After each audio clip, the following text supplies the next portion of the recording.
Hi friends, welcome to our channel. Brahmamudi serial next ఎపిసోడ్లో ఏం జరగబోతోందో ఈ వీడియోలో చూసి తెలుసుకుందాం. అపర్ణ మీద రుద్రాణికి అనుమానం వచ్చిందా? అసలేం జరిగింది అని తెలుసుకోవడానికి ఈ వీడియోని స్కిప్ చేయకుండా ఎండ్ వరకు చూసేయండి. అపర్ణ గుడి నుంచి చాలా సంతోషంగా ఇంటికి తిరిగి వస్తుంది.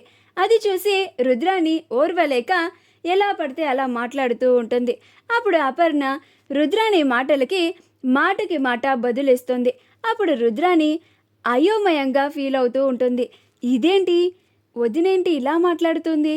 కొంప తీసి అపర్ణ వదినకు కూడా పిచ్చి పట్టిందా ఏంటి అని అనుకొని, ఏంటి వదిన, నువ్వు కూడా ఈ కావ్యలా మాట్లాడుతున్నావేంటి అని అంటుంది.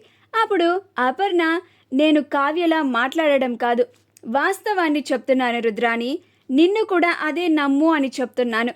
రాజ్ ఖచ్చితంగా ఇంటికి తిరిగి వస్తాడు అని అంటుంది. ఆ మాట వినగానే అందరూ ఆశ్చర్యపోతారు. అప్పుడు ఇందిరాదేవి, ఏంటపర్ణ, ఏం మాట్లాడుతున్నావు నువ్వు? అంత ఖచ్చితంగా ఎలా చెప్పగలుగుతున్నావు అని అంటుంది. అప్పుడు అపర్ణ, ప్రస్తుతానికి మీరు అడిగిన ప్రశ్నకి నా దగ్గర సమాధానం లేదు అత్తయ్య, కానీ నేను ఖచ్చితంగా చెప్తున్నాను, రాజ్ ఖచ్చితంగా మన ఇంటికి తిరిగి వస్తాడు అని అంటుంది. అప్పుడు సుభాష్, నువ్వన్నట్లుగానే అనుకుందాం అపర్ణ, నిజంగా రాజ్ ఈ ఇంటికి తిరిగి వస్తాడే అని అనుకుందాం. అప్పుడొచ్చేవాడేదో ఇప్పుడు రావాలి కదా, మరి ఇప్పుడెక్కడున్నాడు అని అంటాడు. అప్పుడు కావ్య, ఈ ప్రశ్నకి కూడా మా దగ్గర సమాధానం లేదు మావయ్య గారు అని అంటుంది. అప్పుడు ధాన్యలక్ష్మి, ప్రకాశంలు అందరూ ఆశ్చర్యపోయి, ఏం జరుగుతుంది అసలు, ఎందుకని ఇలాగా ఒక్కొక్కళ్ళు ఒక్కొక్కలా మాట్లాడుతున్నారు, అసలు వాస్తవమేది అబద్ధమేది అని అయోమయంలో ఉండిపోతారు.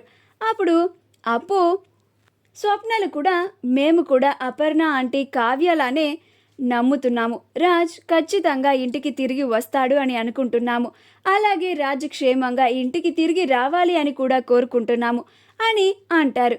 ఆ మాట వినగానే రుద్రాణి ఆశ్చర్యపోతుంది. ఇదేంటి, ఇల్లంతా ఒకటైపోయి రాజ్ ఖచ్చితంగా ఇంటికి తిరిగి వస్తాడు అని అంటున్నారు. లాభం లేదు, వీళ్ళకి ఏదో నిజం తెలిసింది, అది ఎలాగైనా బయట పెట్టించాలి, దీనికోసం ఒక ప్లాన్ వేయాల్సిందే అని అనుకుంటూ ఉంటుంది. అలా రుద్రాణి ఎలాగైనా కానీ అపర్ణని రెచ్చగొట్టైనా సరే అసలు నిజం బయటకి కక్కించాలి అని ఆఫీస్ స్టాఫ్ని ఇంటికి రమ్మంటుంది. అప్పుడు అపర్ణ ఆ స్టాఫ్ని అందరూ చూసి, ఇదేంటి, ఇంటికొచ్చారేంటి మీరు అని అంటుంది.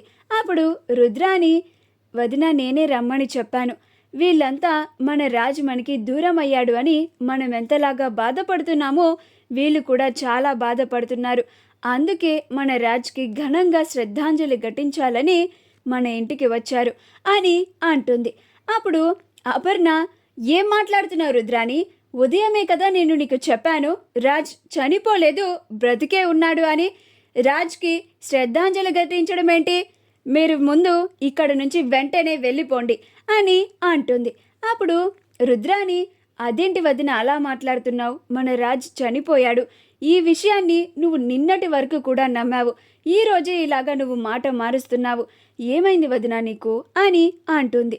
అప్పుడు అపర్ణ, రుద్రాణి, నా గురించి కానీ నా కొడుకు గురించి కానీ మాట్లాడే ముందు ఆలోచించుకొని మాట్లాడు, లేకపోతే పళ్ళు రాలగొడతాను అని అంటుంది. ఆ మాటకి రుద్రాణి ఆశ్చర్యపోతుంది.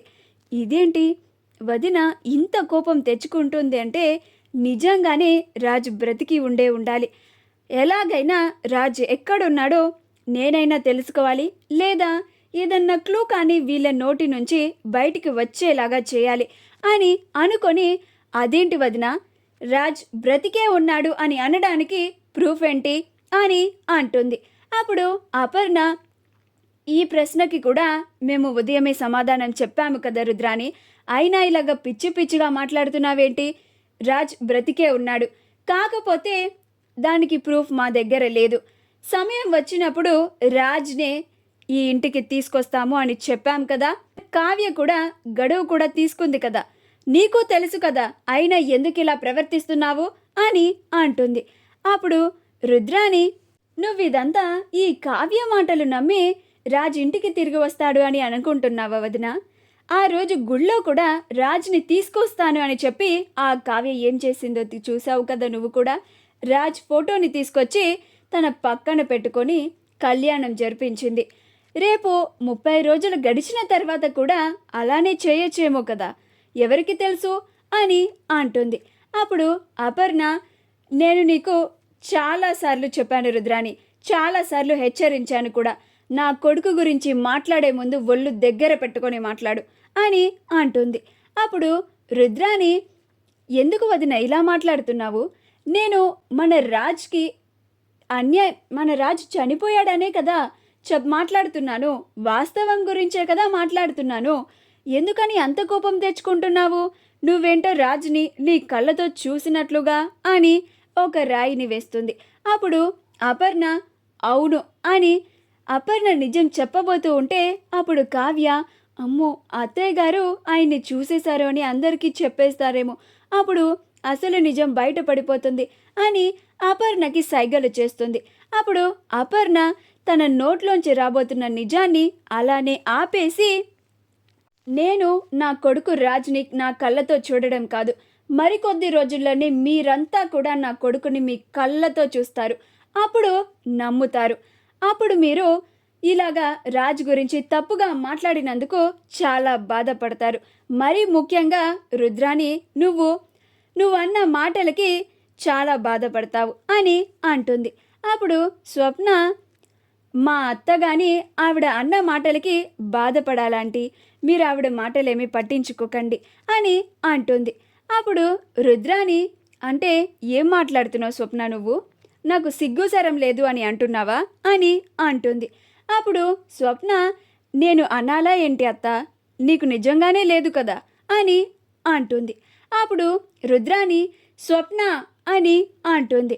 అప్పుడు స్వప్న, ఏంటత్తా మరి, లేకపోతే ఆంటీ గుడి నుంచి అంత సంతోషంగా వస్తే ఏంటి రచ్చ, ఉదయమేమో అలా గోల చేశావు, ఇప్పుడేమో ఆఫీస్ స్టాఫ్ని పిలిపించి రాజ్కి శ్రద్ధాంజలి ఘటించాలి అని అంటున్నారు అని మాట్లాడుతున్నావు, ఇప్పుడు కూడా గోల గోల చేస్తున్నావు. ఆంటీ చెప్పారు కదా రాజ్ ఖచ్చితంగా ఇంటికి తిరిగి వస్తారు అని, కావ్య కూడా గడువు తీసుకుంది కదా, కావ్య గడువు తీసుకున్నంత వరకు, కావ్య అడిగిన గడువు పూర్తయ్యేంత వరకు నువ్వు ఇలాగా రాజు చనిపోయాడని, రాజ్కి శ్రద్ధాంజలి ఘటించాలని, రాజ్కి అంత్యక్రియలు చేయాలి అని ఇలాగా మాట్లాడకుండా మౌనంగా ఉండు అని అంటుంది. అప్పుడు రుద్రాని మూతి ముడుచుకొని, ఎలాగైనా సరే అసలు నిజాన్ని తెలుసుకొని తీరాల్సిందే అని అనుకుంటూ ఉంటుంది. మా వీడియో కనుక మీకు నచ్చినట్లయితే లైక్ చేయండి, షేర్ చేయండి, మా ఛానల్ని సబ్స్క్రైబ్ చేసుకోండి, పక్కనే ఉన్న బెల్ ఐకాన్ని క్లిక్ చేయడం మాత్రం మర్చిపోకండి.